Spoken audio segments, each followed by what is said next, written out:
Ashleigh, awesome to have you on the World of Procurement podcast. And Thank you for having me. no, it's good because we've just found out that we're the same age, different sides of the Yeah. world.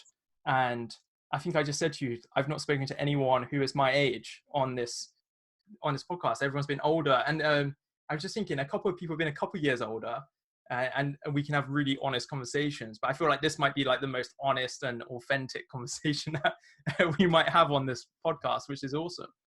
Yeah, well, look out for all your audience then. It's good. And we're changing the way procurement people see us as well. It's not some old, boring, bloody industry. We can zhuzh it up a little bit with us millennials coming through.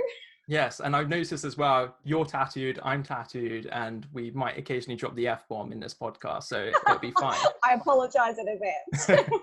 So, like, first off, it'd be awesome just to get like a little introduction to like what you're up to at the moment in procurement. Yeah, definitely. So I am a procurement specialist over here, category manager, whatever title, floats your boat. They all do basically the same thing in my Yeah, eyes. they do. They do, fancy title. So I'm a procurement specialist with a Caterpillar dealership. So we deal with all the big yellow machines, the Tonka truck-like things, because not many people know what we actually do. We sell them in, parts and services. But for me in particular, I've been doing procurement for the last 4 years. So I'm probably still a baby compared to some people in the industry. I've only been doing it a year longer. That's awesome. Like, we're both babies in this space. Both babies. Exactly. Most of the other people I meet are 15, 20 years. And I think I met some guy that said, I've been doing it for 30 years. So longer than you've been alive. There you go. That's great. That's a long time. I've been doing that for about 4 years. I fell into procurement as you normally do.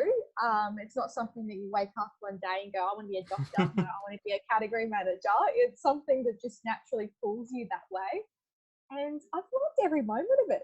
It's not what people think it is, but I think it's because I've challenged the way people see it. And in particular, being based in Brisbane and the procurement team being very new to my particular company, it was a great way for me to make my own path, test shit up as I do, make shit happen, and I've loved it. I love that you just highlight that you're working in a new team, because that's where I think this profession is actually exciting. I've worked in so many, let's call it legacy teams, where they just pile up crap from years and years of like, we've always done it this way. We've done it this way because 10 years ago, one procurement went wrong and we had to change everything. And it's so hard to make change or positive change in those places. Yeah. So it's got its pros and cons. So people don't know what we do. So then yes. Purchasing, do you raise POs? Like, what do you actually do? And I'm like, no, I do not raise POs. Thank you for that. And then the other side is, I get to create what I want them to think I do at the same time, which I love. Like, I'm someone I'm the fixer. If you send me in to fix something, I'm not someone that maintains. That's my area that I figured out very early on in procurement. There's some people that are great at the maintaining piece, the contract management piece. That ain't my thing. I'm tenders and ripping out costs. That's where I get my thrills.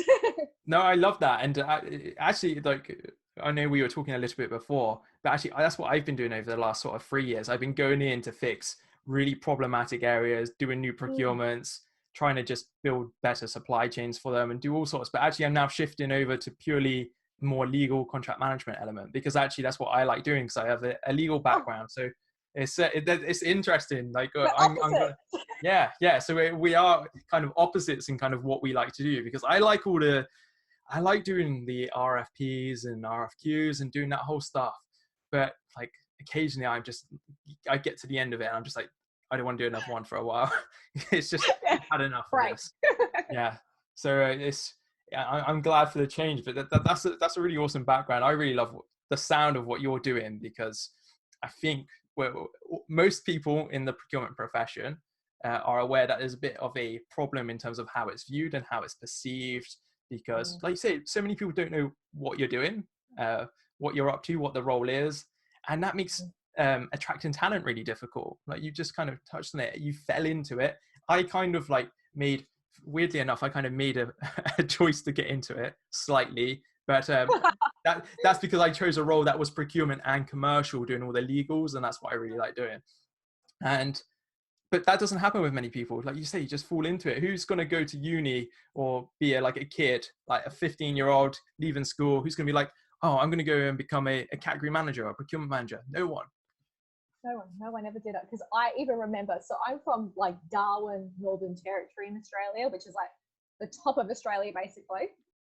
Very hot and humid, which is horrible for your hair, ladies, so don't bother going. And I remember flying on the plane to Brisbane because they relocated me from there. So me and my son were on the plane, and I was literally Googling and researching what procurement was, because they're like, yeah, we're starting a new role. We're starting it up. I'm like, yeah, for sure. I'll come. So they go, oh my gosh, what am I actually doing? Like Googling it, trying to figure it all out. And then what I Googled, and then when I got there, was complete opposite, because I was like, they didn't know what they were doing because they were so immature, and everything I researched was probably for mature companies, not people that have never had it before. And then when I jumped in, our favorite word is transformational projects in procurement, meaning consultants come in and you want to rip money out yesterday. That's how I entered procurement. That was the hostile, very agile environment I jumped into. So it was no like, let's ease into it. It was, hey, you've got to rip X amount of $1 million out in a year. And I was like, okay, how do I do this? Thanks for that. And that's how I fell into, I guess, the Blackrock Aggregator project, which was why I won that CIPS award. So it was like fate drew me down that path. It threw me in the deep end. You sink or swim. Thankfully, I was swimming and learned very fast. But it's interesting to hear how people fell into it, if they just eased into it, or you're in a project like me, you just go, learn, hurry up, make mistakes, and fix them fast. Yeah, I love it. And yeah, you've just brought it up. I want to cover this. What's the CIPS award? Like, what's it all about? How'd you get it? What'd you get it for? I want to know. I know it. So I was, as part of that transformational project, I was allocated industrial consumables, which we all know is the long tail spend with thousands of vendors and no one wants to deal with it, basically. Yeah. And they gave that to me because the newbie over here had no idea what it was. I was like, what are nuts and bolts? What is this? What is that? Why have we got 60,000 items? Like, I had no idea. So they did very well choosing me to do that. And basically what I did was we associated ourselves with Blackwoods, which is our major industrial consumable sort of supplier over here in Australia. I'm pretty sure they're everywhere. And we decided to do a big aggregator project, which was, 30 plus industrial consumable categories, aggregating their sort of 300,000 line items down to about 60,000 for us, spread across 23 sites, which is like around NT and Queensland. And I was saying it before, which is equivalent to the size of India. Like this, our territory over here in Australia is massive. So it was huge. We had over 3,000, 4,000 POs, I think, per month just on these little things. 700 vendors in industrial consumables alone. So that was millions of spend for us, and it was just spread everywhere. Everyone was dealing with old mate down the road. There was no standardization, no contracts, nothing. And so basically I walked into a bit of a hot mess, and I didn't know it was a hot mess. So well done. And I managed to aggregate all that into 60,000 items from the hundreds of thousand items that we had, saved millions. And the scary thing was I did it within 12 months. And because I did it so fast, and I remember finishing it going, oh my gosh, I did that, but I didn't really see how big it was until I completed it. And Blackwood's, executive managers came over and said, do you realize you're the only person that's ever done this? And I was like, what are you talking about? I just did my job. Like, I had no idea. And they said, we've got large mining companies that have been doing this for 5 years, and they're still only a quarter of the way through. And you've come in and just smashed it out in literally, I think, 9 months. I did, from start to finish. And I was like, oh, okay. Like, well, it still didn't make sense to me. And my boss at the time was like, girl, you don't even understand how big that is. You'll ask any procurement person, they'll be like, oh my gosh, how did you do that? But the people that we work with, they didn't understand how massive that was for a procurement function to do. And it was literally myself leading the charge. We didn't have resources everywhere. It was me being a project manager, change manager, category manager, all in one, because we didn't have the resources. So I definitely had conflicting roles along the way with project and it cut costs versus the people and their feelings along the way. So it came with a big balance. And I remember after we completed it, I went to my boss and said, hey, CIPS have this young, they have this small team award. Maybe we should do a group one. And he said, oh, yeah, leave it with me. I don't know. I don't think our company will like things like that. And I was like, oh, okay, whatever. And then I remember maybe like a month later, I get a call from him. He's so funny. He's a great boss. He said, okay, not to be creepy, but can you wear something nice tomorrow to work? And I was like, what is he talking about? Like, it was so funny. He's like, I'm trying not to be creepy. This is just wear something nice. I was like, what are you talking about? He's like, so I submitted you a Young Talent Award. You've like kind of got in. We need to do professional photos and everything. And I'm losing it on the phone. You did what? Like losing it. And he said, this is the reason I didn't tell you. So just wear something nice tomorrow. And then you try to control the whole process. And so I went into work, did this, and I'm basically yelling at him because I had to record videos and everything for my submission and all that sort of stuff. Wow. And I'm yelling at him during the breaks, and the poor photographer's probably like, why didn't you tell her? Like, look at her now. It went through that whole process, the interviews and stuff. And then I remember I got a notification from one of the other finalists who messaged me on LinkedIn and said, congrats, you're a finalist. And I was like, what are you talking about? And because no one had told my boss or me or called us. So I found out by him, one of my sort of competitors. And I was like, oh, well, thanks. Like, congrats to you too. I had no idea. And yeah, I really went down for the conference. And oh my gosh, another funny thing for me is I'm someone that likes to wear red. So red lipstick, that's my thing. Yeah. That's my thing. And for me, when I went to the awards night, I remember walking down the stairs and everyone was in black and I was in bright red. And I was like, if I do not win, how embarrassing is this? Because everyone will see me. I was like, oh no, I can't help it. I was like so embarrassed. I was like, you know what? You're going to own it. You're going to work this. This is fine. I don't get the memo, but that's procurement for you. That's weird. So conservative. All black and conservative. Like, and I was like, it sounds like a funeral. Yeah, it literally was. I was like, I do not belong here because I'm just wearing bright red.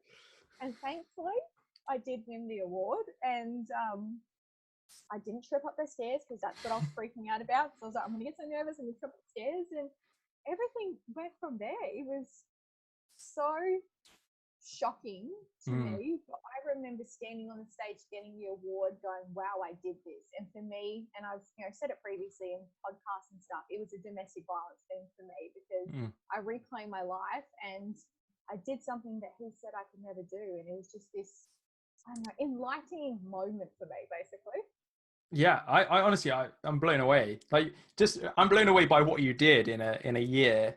It sounds insane. I speak to loads of people and really senior people, and they probably haven't done half of what you've done there, and they've been doing it for long, like we said, longer than we've been alive. Yeah. And that's not to hate on them. Like, they're doing really good stuff. It's just what you've done sounds crazy, which is awesome. It challenges people though, because I think sometimes in procurement, if you haven't got a minimum of 8 years, they kind of go, oh, you haven't been doing it so long. But when I go, hey, I've probably done that more than you've probably achieved in 12 years or 15 years. So don't underestimate someone that's only been doing it for a few years, because it doesn't mean anything. It's based on your outcomes and your results, not based on how many years you've been in the profession. Yeah, on how I look at that time served versus experience. Someone can be sat in a role for 30 years, but it's the same role, or they might have done they might have had 3 roles, which equivalent of 3 years experience. They've just done each one for 10 years and they've done the same thing every time. That's not 30 years of experience. That is 3 years of experience and a jail sentence for 27 years. And I've worked with management, and the reason I have thought about the reason I didn't get back into permanent work and I left to do contracting is because I had a bunch of managers who were like that. And it sounds like you've got an awesome manager who tries not to be creepy when he's saying, when they're saying not to wear something nice, which is always a problematic way to talk with your staff, because you have to be so careful. But your manager sounds awesome. But I had managers that were telling me when I was doing my graduate scheme, which is how I got into procurement and commercial work, that I needed to do 2 more years before I became a commercial manager. And I said, why do I need to do 2 more years? Like, I because the company I was at had a very, I would say, meritocracy based outcome. So you could see what you needed to tick off to become a commercial manager. It was very laid out, and I ticked everything off easily and had all the evidence on each one. And they said, well, you just need to do 2 more years to do more time. And I was just there like, what? Like, how does that make sense? And I left. I think I left 5 weeks later. I just left straight away. I was like, I'm not working for a company that views experience, and I'm not going to leave my career to you to manage if I've just got to stay here, sit at my desk, do the same thing for another 2 years before you give me a promotion. And even if, to be fair, even if I kind of look at it as well, if people genuinely aren't ready for promotions or aren't suitable for the role, that's fine. But I agree, like, so many job adverts will say 5+ years managing this category or 10 years experience. And I just think, like, that's so subjective how to manage it. You'll get a bunch of, like we said, these people who've served a lot of time who really haven't done the variety or had the impact that you've had or other people had, and they get the role over you, and it blows my mind. And that's, I guess, on the company, because they're missing out on really good younger talent with fresh sort of perspectives. And I guess how I see it, it's your loss. If you think your time is based on, your experience is based on time, well, I don't want to work for a company like that. And I don't particularly want to work for a company that's really traditional, as in you have to earn your stripes before you can become a leader. Like, we're in 2020, guys. We're not, you know, back then 20, 30 years ago when that was the norm. Now it's, if you've got the talent, the skills, the passion, and that determination, why not put fresh meat, young meat up there to shake things up as well?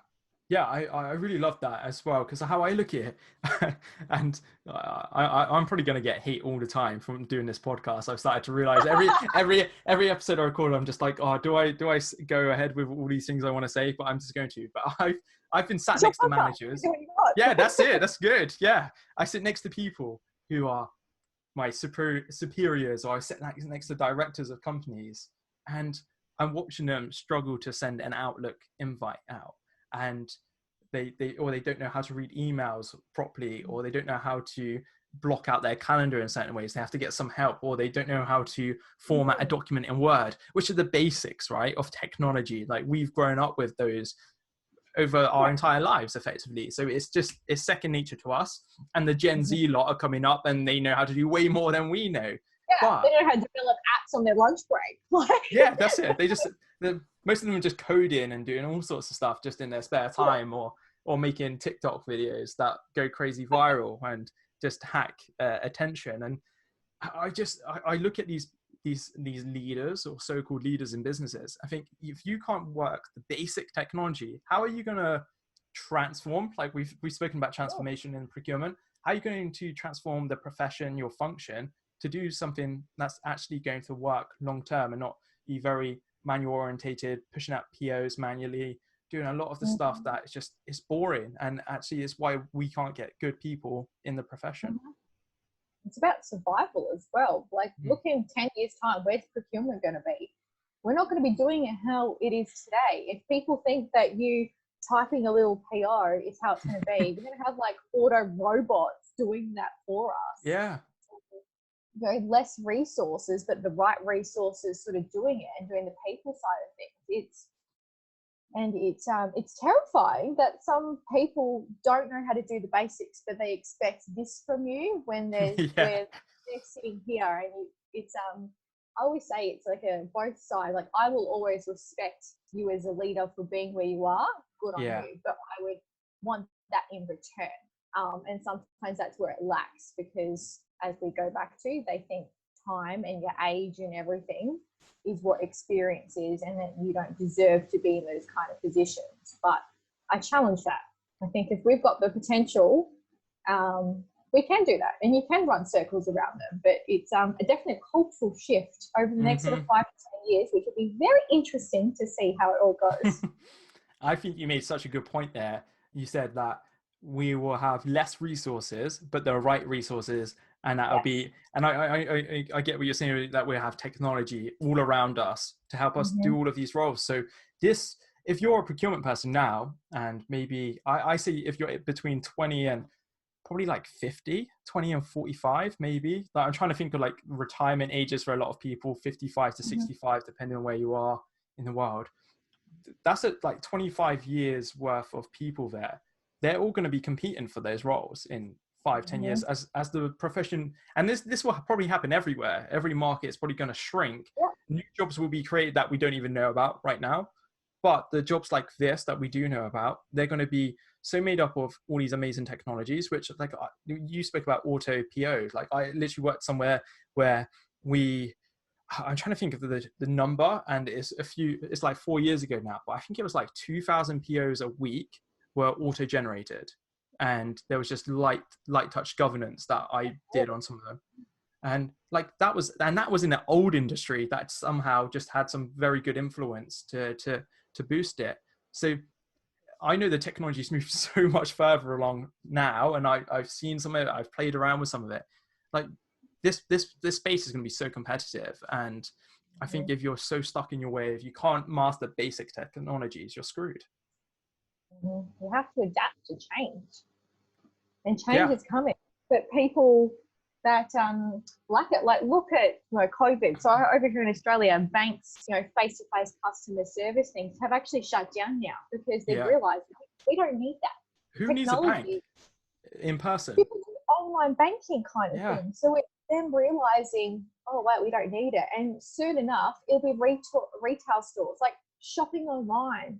That's evolving and growing over the years, and I'm probably a contributor to that anyway. I hate going on face-to-face stuff as well. I'm with you. I don't have time for it. It's more efficient online. But just seeing where that is, 10, 20 years, we're not going to have that stuff. It's going to be like virtual, or you can put a little bloody goggle things on. Yeah, the VR headsets. Like, that's how it's going to be. So it's happening really shaken some industries up, and it's really shown us which industries are strong by something pandemic like this and which ones aren't. So those ones that aren't, they probably need to do the biggest soul searching probably, and figure out how they can be strong in something like this.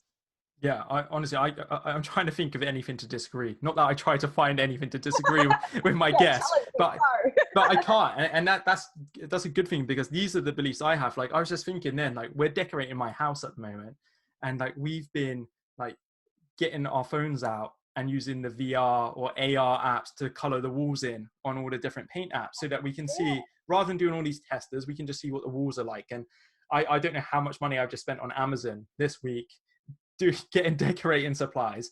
Just one click, everything's brought. And that direct to consumer model has grown so much throughout COVID, because no one wants to go out, because no one wants to catch COVID. For a lot of us, it's fine, but it's just accelerated that e-commerce model so much. And like, I've played around with e-commerce. It's really powerful. I made like a few grand doing some products a while back, and it was good fun. And I could see like the power of that system. And that's going to affect procurement, because procurement and supply chain are so entwined with that. The way in which contracts are managed and dealt with and even signed, like all of this is going to change. And I think it's good to have someone like you, like actually like just saying it as it is and just trying to bring people along, because I speak to really experienced people all the time, and a lot of them do get it. Luckily, I've spoken to a lot of good people, But a lot of them are now just consultants who are going into businesses, making a ton of money because those businesses do not get this at all. Yes. It's, I agree with you 100%. it blows my mind. I just wanted to ask one more question, really. Like, and you don't have to answer this if you don't want to. It's fine. I just kind of, on the back of your CIPS award, did you like, I don't know, get any new opportunities, any promotions? Like, did anything like change in terms of your actual professional work? I'm not asking like if you got like a massive pay rise or anything. But it'd be cool to like to see if was there like a direct impact from that.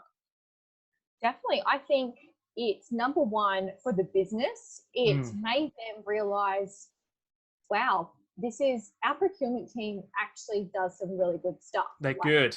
Yeah. We're award-winning kind of thing. And it made them go, oh, okay, maybe, that's obviously publicity for them that they've got someone doing it in an area that they've never publicized before, because it's always about the mechanics out the back. It's never about the in-house corporate people. So for me to be young and win that, and we never, submitted anything to that place again. And it was Australasia as well. It was a massive award that made them go, wow. So I therefore got a lot more, I guess, respect or credibility from the business and stakeholders.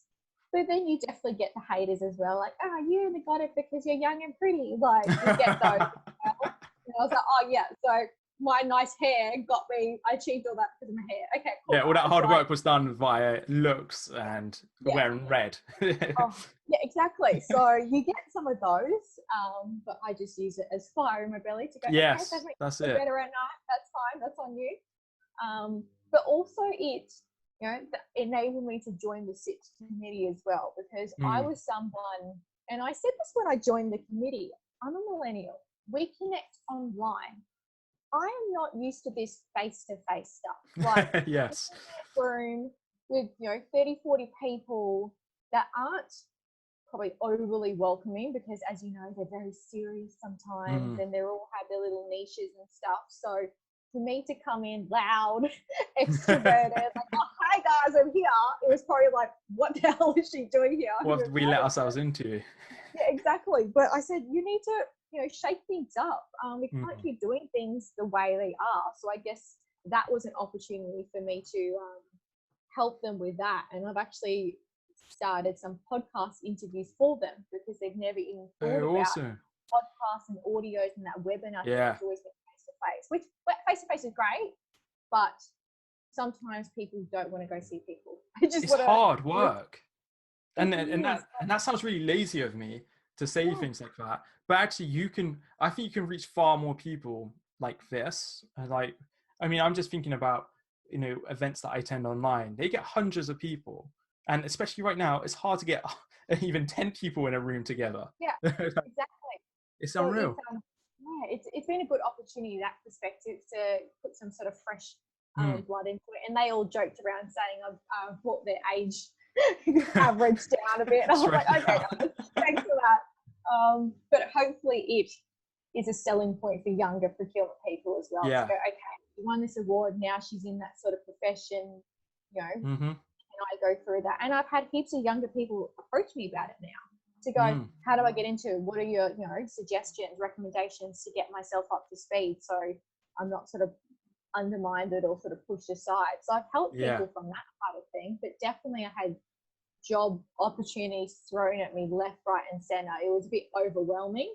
Oh, wow. I was like, oh gosh, everyone wants a piece of me kind of thing, and you're just like, just calm down, guys. I needed to figure out for myself what it meant. I didn't want to rush anything, because I went with such a great company now. I'm not going to go ship kind of thing. So yeah, it definitely opened up a lot of opportunities from that side of things. Definitely got promotion and everything internally. But for me, it was more like, I guess, a bigger confidence boost for myself, because I didn't realize what I did, if that makes sense. I was so humble about I get that. Oh yeah, I just got something done. It was more like, oh, I actually know what I'm talking about. Because it was always so nerve-wracking to talk to people in procurement that are a lot older than me. And I can definitely learn stuff from them. Like, their experience, I absorb it. But it was now, you can actually learn something from me. It wasn't just one way. It was hey, I've actually done something too. Do you want to hear? Like, let me tell you. So it helped me from that side of things, because I think it is quite daunting that you might not know what you're talking about. Yeah. And to got that under your belt, that really helped me. No, I love that. I feel like that every day. Like I don't know something. I try not to blag too much, but like I think every day, I think it's quite common that we don't know what we're doing at times.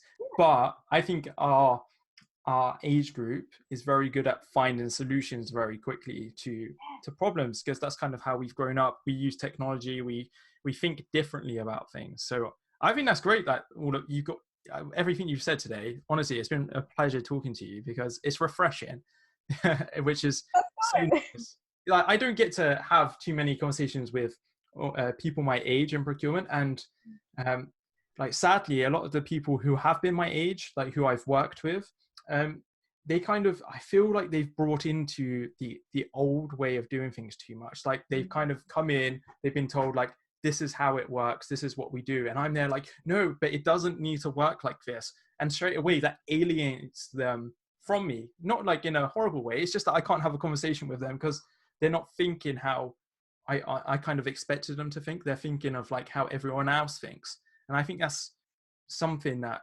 it just infuriates me so much. So it's been really good to hear this from you. You're the other side of the world, but I think you're doing amazing things. So it's been great to have you on the podcast today.